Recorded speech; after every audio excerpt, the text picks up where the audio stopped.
கிறிஸ்துவுக்குள் பிரியமானவர்களே, மறுபடியுமாய் நீண்ட நாளைக்கு பிறகு ஒரு நல்ல காலை பொழுதிலே உங்களை நான் సந்திపదిలే మిగ సంతోషం. ప్రియమైన వారలారా, చాలా రోజుల తర్వాత మంచి ఒక ఉదయకాల సమయాన మిమ్మల్ని దర్శించడంలో నేను సంతోషిస్తున్నాను. இந்த காலை நேரத்திலே நாங்கள் ஒரு வார்த்தையை தியானித்து இந்த நாளுக்குள்ளே நாங்கள் கடந்து செல்ல போகிறோம். ఈ రోజు మనం ఒక మంచి వచనాన్ని మనం ధ్యానించుకొని మనము ఈ యొక్క దినాన్ని మనం మొదలు పెడదాం. ரோமர் 8ஆம் அதிகாரம் 28வது வசனம் இப்படி சொல்லுகிறது, அன்றியும் அவருடைய தீர்மானத்தின்படி அழைக்கப்பட்டவர்களாய் தேவனிடத்தில் அன்பு கூறுகிறவர்களுக்கு சகலமும் நன்மைக்கு ஏதுவாக நடக்கிறது என்று அறிந்திருக்கிறோம். ప్రియులారా, రోమీయులకు రాసిన పత్రిక 8వ అధ్యాయము 28వ వచనం ఎలా సెలవిస్తుంది, దేవుని ద్వారా దేవుని ప్రేమించు వారికి అనగా ఆయన సంకల్పము చొప్పున పిలువబడిన వారికి సమస్తము సమకూడి జరుగుచున్నవని ఎరుగుదుము అనేటువంటి మాటను ఇక్కడ చూస్తున్నామండి. எனவே இந்த காலை நேரத்திலே நாங்கள் பார்க்க போகிறோம், அவருடைய தீர்மானத்தின்படி அழைக்கப்பட்டதான எங்கள் ஒவ்வொருவருடைய வாழ்க்கையிலும் நடக்கின்ற எல்லாமே நன்மைக்கு ஏதுவானவைகள். ప్రియమైన వారలారా, ఈ యొక్క వచనం ఏం సెలవుస్తుందంటే, మనము దేవుని యొక్క సంకల్పము చొప్పున మనము పిలువబడ్డాం కాబట్టి మన జీవితంలో జరిగేటువంటి ప్రతి ఒక్కటి కూడా మన యొక్క మేలు కొరకై అని వాక్యము మనకు సెలవిస్తుంది. இந்த வார்த்தை சொல்லுகிறது அவருடைய தீர்மானத்தின்படி அழைக்கப்பட்டவர்கள். ప్రియులారా, ఈ యొక్క వచనం సెలవుస్తుంది, ఆయన సంకల్పము చొప్పున ఆయన నిర్ణయం చొప్పున పిలువబడిన వారికి. அவருடைய தீர்மானம் என்று சொன்னால் அவர் எங்களை அழைக்க முன்பதாய் உலக தோற்றத்துக்கு முன்பதாகவே அவர் எங்களை குறித்ததான சகலத்தையும் இந்த பூமியிலே ஏற்படுத்தி நியமித்து தீர்மானித்து தான் எங்களை உண்டாக்கி இருக்கிறார். ప్రియులారా, సంకల్పము అంటే ఈ యొక్క లోకము సృష్టించడానికి ముందుగానే, మీరు నేను జన్మించడానికి ముందుగానే నీ జీవితంలో నా జీవితంలో ఎలాంటివి సంభవించాలి అనేటువంటి ప్రతి ఒక్క సంగతిని ఆయన నిర్ణయించి ఆయన నిన్ను నన్ను సృష్టించున్నాడు. அதன் பிறகுதான் எங்களை அழைத்திருக்கிறார். దాని తర్వాతనే నిన్ను నన్ను ఆయన పిలిచి ఉన్నాడు. எனவே நாங்கள் பார்க்கிறோம், மோசேயை அழைக்கும் பொழுது எல்லாவற்றையும் அவருக்கு ஏற்ற காரியங்களை ஏற்கனவே பூர்வத்திலே நியமிக்கப்பட்டவைகள். ప్రియులారా, మనం మోషేను గురించి మనం ధ్యానించుకున్నప్పుడు దేవుడు మోషేను ఆయన ఎన్నుకుంటున్నాడు, మోషేను పిలుస్తున్నాడు. మోషేను గురించి ఎప్పుడు దేవుడు నిర్ణయించాడు ఆయన జీవితంలో ఎలాంటి జరగాలంటే, ఆయన జన్మించడానికి ముందుగానే దేవుడు మోషేను గురించి సమస్తాన్ని ఆయన నిర్మించాడు. ஆபிரகாமை பார்ப்போமே, ஆனால் ஆபிரகாமின் வாழ்க்கையிலே எல்லாமே அவருடைய தீர்மானத்தின்படி நடந்தவைகள்.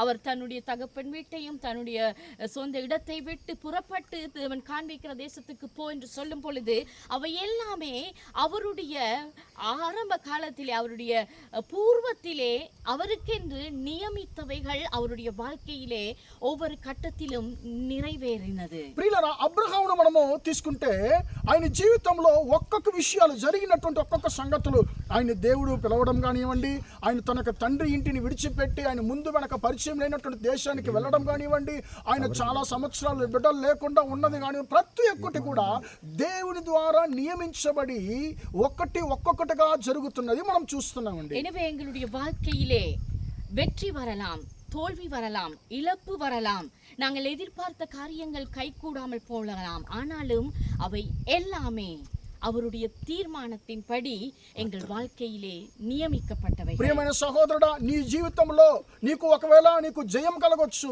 లేకుంటే అపజయం కలగొచ్చు, సంతోషం కలగొచ్చు, దుఃఖం కలగొచ్చు, నువ్వు తలంచినటువంటి కార్యాలు కొన్నిసార్లు చేజారిపోవచ్చు. ఇవన్నీ కూడా దేవుని యొక్క సంకల్పము చొప్పున నీ జీవితంలో జరుగుతున్నవి అనేటువంటి దాన్ని నీవు నేను గుర్తించాలి. எங்களுடைய வாழ்க்கையின் அனுபவத்தோடு நான் சொல்லுகிறேன், எங்கள் வாழ்க்கையிலே ஏற்படுகிறதான எல்லாமே அவருடைய தீர்மானத்தின்படி నన్మైకు ఏదువాగవే அவர் செய்கிறவராயிருக்கிறார். ప్రియులారా, నా జీవితంలో మా జీవితంలో జరిగినటువంటి ఆ యొక్క సంగతులను బట్టి నేను మీతో మాట్లాడుతున్నాను.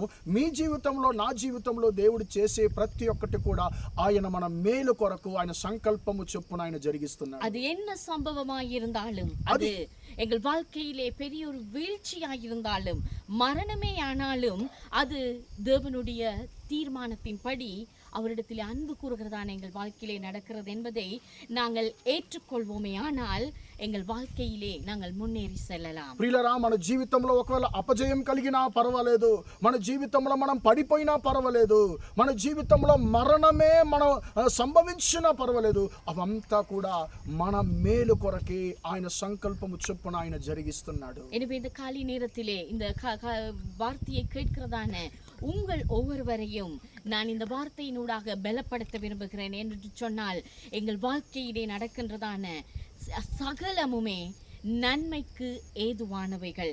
அது ஒரு கவலைக்குரிய விஷயமாயிருக்கலாம், அல்லது ஒரு சந்தோஷத்துக்குரிய விஷயமாயிருக்கலாம். சந்தோஷமான காரியமாயிருந்தால் அது எங்களுக்கு மகிழ்ச்சியை உண்டாக்கும், நாங்கள் இன்னும் ஆண்டவரோடு கிட்டி சேர உதவி செய்யுமானால் அதே ஒரு துக்கத்துக்குரிய செய்தியாயிருந்தால் அவருடைய அன்பை விட்டு அது எங்களை பிரிக்க பார்க்கும். இல்லை என் பிரியமானவர்களே, அவை எல்லாமே அவர் நன்மைக்கு ஏதுவாய் செய்கிறவராயிருக்கிறார். ప్రియులారా, మన జీవితంలో మనం సంతోషం వచ్చినప్పుడు దేవుని స్తుతిస్తాము, దేవుడికి మన కృతజ్ఞతాస్తుతులు చెప్తాము, మనము సంతోషంగా ఉంటాము. కానీ ప్రియులారా, మన జీవితంలో ఒక అపజయం కలిగినప్పుడు, మన కుటుంబంలో ఒక మరణం సంభవించినప్పుడు, ప్రియులారా, మనము కోరుకుంది మనకి రాకుండా చేయి జారిపోయినప్పుడు మనము కొన్నిసార్లు దేవుని నుంచి దూరం అయ్యేటువంటి పరిస్థితులు వస్తుంది, దేవునికి విరోధంగా మనము సనుక్కునేటువంటి పరిస్థితులు వస్తుంది. కానీ ప్రియులారా, నేను ఈ యొక్క మాట ద్వారా మిమ్మల్ని బలపరచడానికి ఇష్టపడుతున్నాను. నీ జీవితంలో జరిగేటువంటి ప్రతి ఒక్క కీడు కూడా నీ మేలు కొరకు యేసయ్య జరిగించుచున్నాడు. எனவே இந்த காலை நேரத்திலே எங்கள் வாழ்க்கையிலே எல்லாவற்றுக்காக அவருக்கு நன்றி செலுத்துவோம். என்று சொன்னால் அவர் எல்லா சூழ்நிலைகளிலும் எல்லா நிமிஷங்களிலும் எங்கள் வாழ்க்கையிலே நல்லவராக மாத்திரமே, நன்மை செய்கிறவராக மாத்திரமே இருப்பதினாலே நாங்கள் அவருக்கு நன்றி செலுத்தி இந்த வார்த்தைக்காக நாங்கள் நன்றி செலுத்துவோம். కాబట్టి ప్రియమైన వారలారా, మన జీవితంలో జరిగేటువంటి ప్రతి ఒక్క మంచి చెడు కొరకు మనము కృతజ్ఞతాస్తుతులు మన పూర్ణ హృదయంతో దేవుడిని మనము స్తుతిద్దాము. ఎందుకంటే మనకు ఆయన ఎప్పుడు కూడా కీడు చేసేటువంటి దేవుడు కాదు. మన జీవితంలో కీడును అనుమతించినా కూడా అది మన మేలు కొరకే ఆయన మార్చేటువంటి దేవుడిగా ఉంటున్నాడు. ఒకవేళ అపజయం ద్వారా పడిపోయి ఉన్నావేమో, మనసు సొమ్మసిల్లిపోయినావేమో, దేవుడు నిన్ను లేవనెత్తేటువంటి దేవుడిగా ఉన్నాడు. எனவே இதன் மிகுதி பகுதியை நாளைய தினத்திலும் நாங்கள் தியானிப்போம். நாங்கள் கண்களை மூடி ஜெபம் செய்வோம். ప్రియులారా, దేవుని చిత్తం అయితే ఈ యొక్క మాటను మనము ఇంకొకసారి మనం రేపు కూడా ఈ యొక్క మాటను మిగిలిన భాగాన్ని మనం ధ్యానించుకుందాం. ఇప్పుడు మనం ప్రార్థన చేద్దాం. அன்பின் ஆண்டவரே, உமக்கு நாங்கள் நன்றி செலுத்துகிறோம்.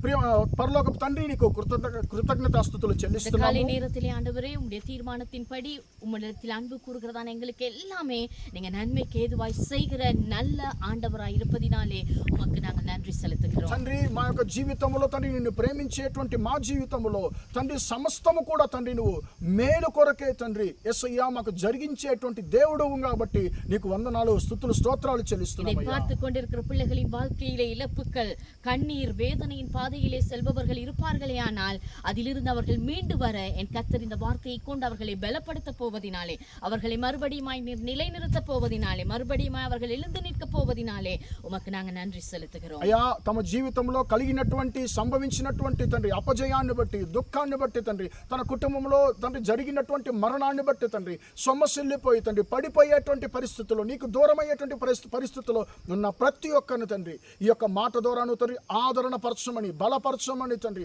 వారి యొక్క గాయాలు కట్టి తండ్రి మళ్ళీ కూడా వారిని లేవనెత్తమని ప్రార్థిస్తున్నాను. వారు నీలో ఉన్నటువంటి ఆత్మీయ పరుగును తండ్రి కొనసాగించడానికి కృప దయచేయమని ప్రార్థిస్తున్నాను. எல்லா துதிகன மகிமையும் உமக்கே செலுத்தி இயேசுவின் நாமத்தினாலே ஜெபிக்கிறோம் எங்கள் நல்ல பிதாவே. తండ్రి, సమస్త స్తుతి ఘనత మహిమను నీకే చెల్లించి యేసు నామములో ప్రార్థించి అడిగి వేడుకొంచున్నాను తండ్రి. கர்த்தர் தாமே உங்களை ஆசீர்வதிப்பார். இன்றைய நாள் உங்கள் அனைவருக்கும் ఆశీర్వాదమాய் அமைவதாக. ఆమేన్. దేవుడు దీవించి ఆశీర్వదించును గాక. ఈ రోజంతా కూడా మీకు మంచి ఒక ఆశీర్వాదకరమైన దినముగా మారును గాక. Praise the lord.